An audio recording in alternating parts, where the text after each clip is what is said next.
Hello, today we are going to discuss role of RT-PCR CT values in COVID-19 because we are getting lot of information and messages regarding CT values of RT-PCR. So this presentation will throw light on what is CT value of RT-PCR, what is the clinical application, whether it is reliable, can we implement in clinical management, will it be a predictor for prognosis of the disease. So these kind of queries will be answered by this presentation. So before going to the presentation, we should know what is RT-PCR. Just spend 1 or 2 minutes, basics. RT-PCR is a technique involved in two steps. Number one, amplification of the target. For example, COVID-19, we are targeting E gene, S gene, N gene, those kind of things. Number two, identification of the amplified product. So how we are identifying? By using fluorescence. Suppose if the product is amplified, then we can get very good fluorescence. If the product is not amplified, we won't get the fluorescence like this. So the amount of fluorescence will be measured and it will appear as a curve. With this basics, it's just a two-step. One is amplification, another one is identification of the amplified product. With this small introduction, we'll go to what is CT value. See the CT value, there are two things are there. One is cycle number. So in the RT-PCR, we are having number of cycles. Depending upon the manufacturer, up to 40 to 50 cycles. Usually 45 to 46 used to keep. See the other side, in y-axis, fluorescence. The intensity of the fluorescence light. So there should be a threshold. The equipment will identify only above the threshold. So now see here, this is amplification curve. You take it as a positive control, amplification curve.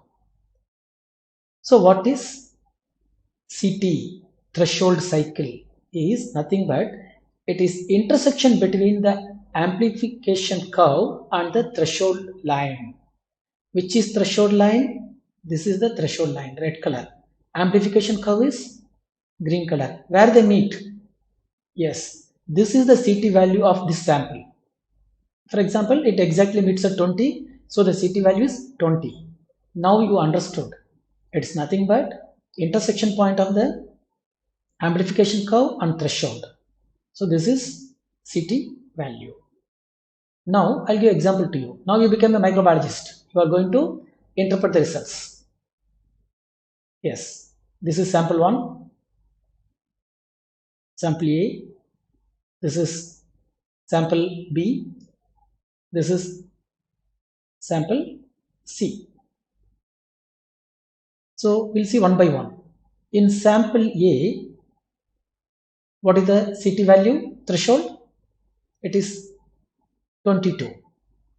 Sample B, I think it joins here. It is CT value 37. And sample C, there is no CT value because it is not reached the threshold. So beyond the threshold is CT value. It is not crossed. So no. Now if you see the report, CT value 22 is positive because it crossed the threshold level. As per your interpretation, here sample B also crossed the threshold. It should be positive, but the result here is we are giving negative. Sample C, you know, because it's never crossed the threshold, it is negative. So now you have the confusion. Sir, it crossed the threshold, why it is negative? Yes, the answer is here. See here. CT value is a relative measure of the concentration of target in the PCR reaction. Don't think it is viral load. Exactly, it will give the number of RNA copies. Not like that. I'm going back and again telling this is fluorescence. Amount of fluorescence. If more fluorescence means there is more amount of the nucleic acid. It is a relative measure, not an absolute measure. So it cannot be directly think of CT value high or CT value low. Because of that the viral load will be low or viral load will be high. We cannot directly determine, but it given indirect evidence. And what is acceptable CT value? Big debate is there.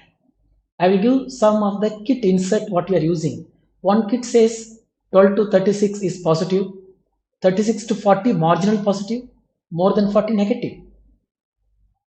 Another kit says positive control is less than 32. It should come less than 32 CT value, and test specimen, if it is less than 38, you can give it as. And usually any RTR procedure, we are using different kits, different manufacturers, different equipments. So we keep a cutoff of 35. 35 is the usual cutoff. Even whatever the kit insert gives, usual cutoff for positivity for COVID-19. Next is the CT values reliable? No, many factors are influencing. See here, extraction procedure. When they're not extracting properly, not getting proper amount of RNA, you won't get the fluorescence. Because there is no RNA, it won't be converted into cDNA, you won't get. Pipetting error. Instead of putting 5 microliter, if you put 3 microliter, you won't get. If you put 7 microliter, you can get more amount of positivity. And reagents and kits. And degraded enzyme. If the enzyme is very important, if the enzyme is degraded, then you cannot get. Equipment threshold, that's very important.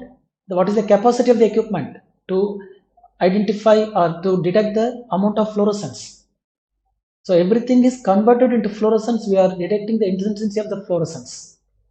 So these are all the factors influencing. Next is, yes, this is a WhatsApp message I got. A new ICMR rule, CT value 17 to 24, 24 to 31, and value 31 is low viral load. They can go for home quarantine. Is the really ICMR guideline gave this? Which ICMR guideline? Document number? Lot of forwards are there. It's not a new guideline. See, any laboratorian, when you are filling the form, this is the screenshot of the ICMR portal. ICMR portal. We are uploading all our data. Here clearly you can mention the CT value. See here, CT value of E gene, CT value of ORF gene, CT value of RDRP, and which kit we are using. Everything will be there. TrueNat, Gene Expert, everything will be there when it upload. It's not a new one. And second thing, yes, this pink line says we need to put CT value, whatever gene we are using. And this is very important.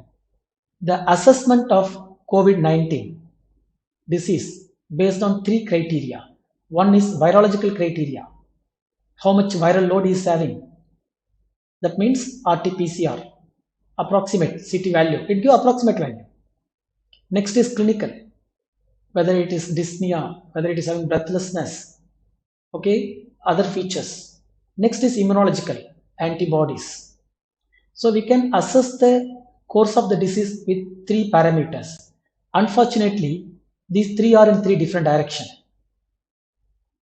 First is virological, easy diagnosis. Second, it becomes clinical. When immunological comes, automatically the clinical feature will come down and virology will come down. If you develop antibody, you cannot get the virus. Clinical feature also subsides. Where the peak clinical, you cannot get antibodies. Viruses may be peak or it may be suppressed. So these 3 parameters are there. They may not correlate always, but overlapping will be there. There may be overlapping, but we cannot expect always virological, clinical and immunological in straight line. So the take home message about CT value, when using CT value in management of COVID-19, please remember, number 1, it is a relative indicator of viral load. It is not absolute. That means because of CT value shows high viral load, you should put him in the hospital, not like that. Many asymptomatic patients are having high threshold. That means low CT value, high threshold. And many clinically proven cases, a CT value will be very high. That means they have low viral load. Number 2, there are a lot of variation and multifactorial influences are there in CT value. Same equipment, if you repeat, we are not getting the same value. CT value may be keep on varying, kit to kit, equipment to equipment, test to test. So it is, we can keep it as an indicator. Less than 35, we can keep it as positive. Up to 15 to 35, some range will get it positive. More than 35, it may be contaminant, it is negative. Like that, we have a cutoff. And we cannot correlate CT value with clinical imaging, it will disappoint you. A little overlapping will be there. Not always you can expect CT value is very low, his viral load is high, so he may have clinical picture or his imaging will be positive, not like that. So you should not correlate, but some overlapping will be there. Next is, if we depend only on CT value for clinical management, definitely it will lead little confusion. We can use CT value as a surrogate marker. We can correlate, but we cannot 100% depend on CT value. This is my take home message regarding CT value in RT-PCR in the management of COVID-19. So my email ID is there, my phone number is here. Thanks for watching, and I need your feedback for the improvement of this kind of videos. Thanks again.